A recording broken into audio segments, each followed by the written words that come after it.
Hello my lovelies, and welcome back to Allotment of the Dead. And today we're going to introduce you to Blight Club. I know we don't talk about Blight Club, but unfortunately I've become a member today, as with probably hundreds of you guys with allotments and tomatoes growing in your garden across the country. So welcome to Blight Club.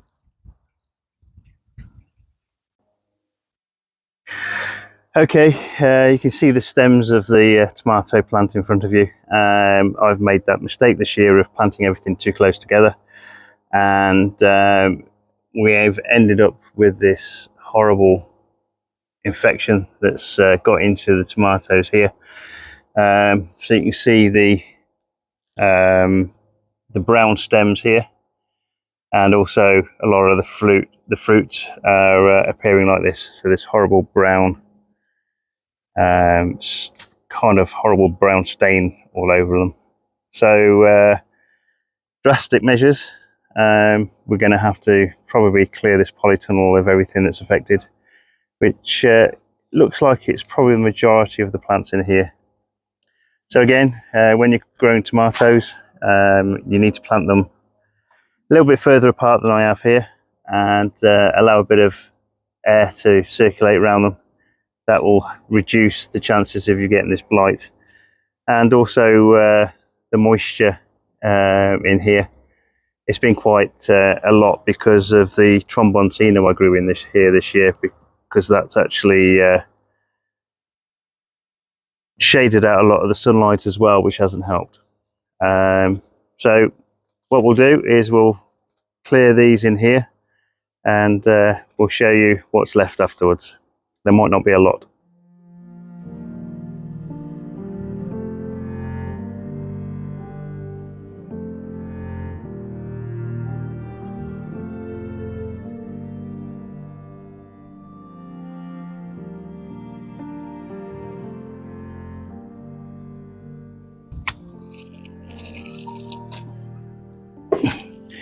Tomatoes that haven't been affected are still okay to eat, but if you take them home for ripening, make sure you keep an eye on them. If they look like they're going off, keep them away from the other ones that you've got ripening, because it will make them go horrible brown and infested as well. So remove the obviously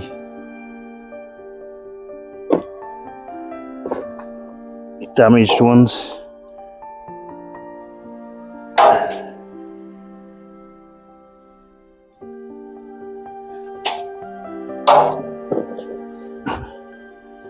Give them a good wash when you get home as well.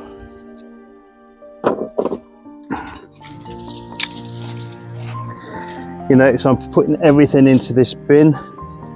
That's because you don't want to put this in the compost, and you also, a lot of places will probably burn these, but unfortunately you can't burn them when they're green, so because they won't burn. So easiest way is to dispose of these down your local tip. Incidentally, another reason why I won't buy compost from our local tip, because a lot of the compost is made from these sort of materials, although they do irradiate it and things like that to kill off some of these diseases.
Right, that's sorted the inside of the polytunnel. The thing with blight is that you generally, if you end up getting it, it turns into almost like a scorched earth policy, to basically make sure that whatever remaining tomatoes and things you've got don't actually get caught by the blight as well. So this is basically what it looks like now.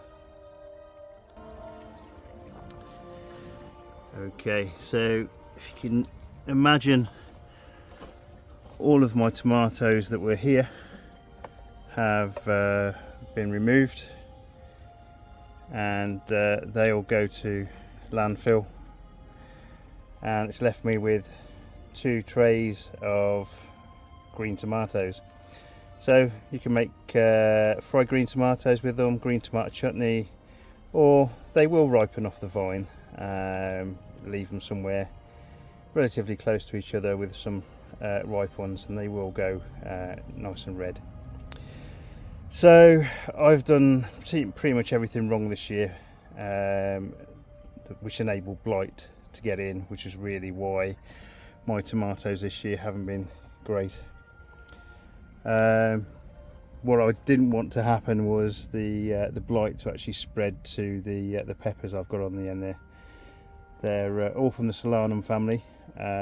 Generally peppers don't get early blight, but they do get late blight. So as we're heading towards the first frost in November, there might be some late blight starts kicking in. The other thing you can do to prevent blight is grow some blight resistant strains. So the only plant in here that I've been able to maintain and keep here is this one here. So there's some nice fruit already on it. I need to tie it up, but this one here is called Cocktail Crush. So this is part of the Crush family in terms of blight resistant strains. So I've got some Crimson Crush outside, and they again are doing fine. There's some tomatoes around it that aren't doing quite so great this year, but this one, Cocktail Crush, seems to be fine.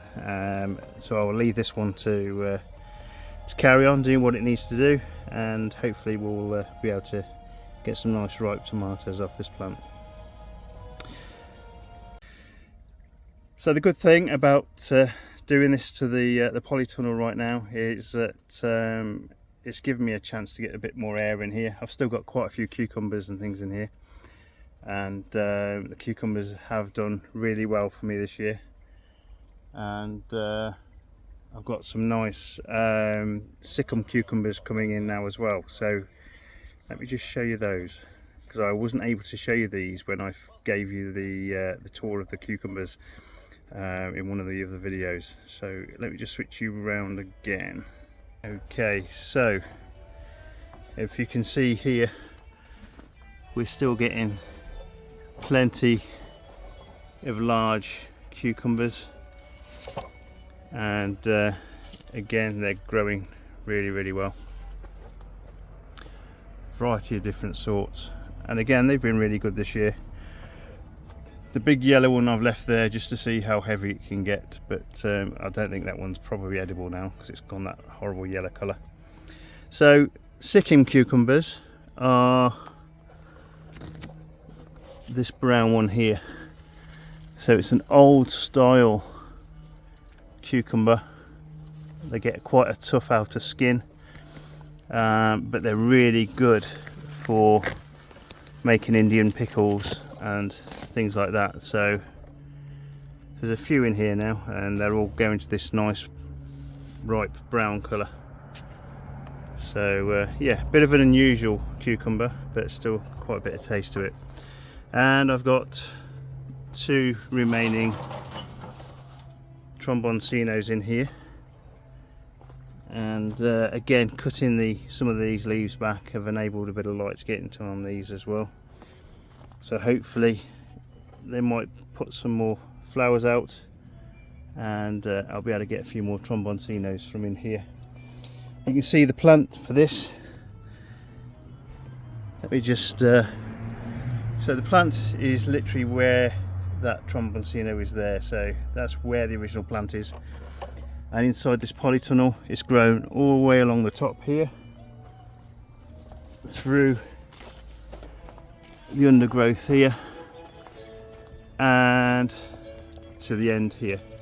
So you can see there's a tromboncino growing here and here, and it started growing outside of the polytunnel. So I'll just see if I can get it going through the other one now as well, just in a straight line now.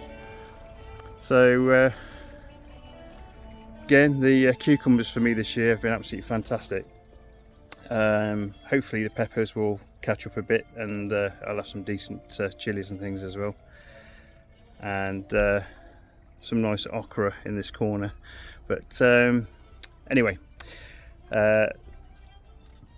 Fight Club, rather Blight Club.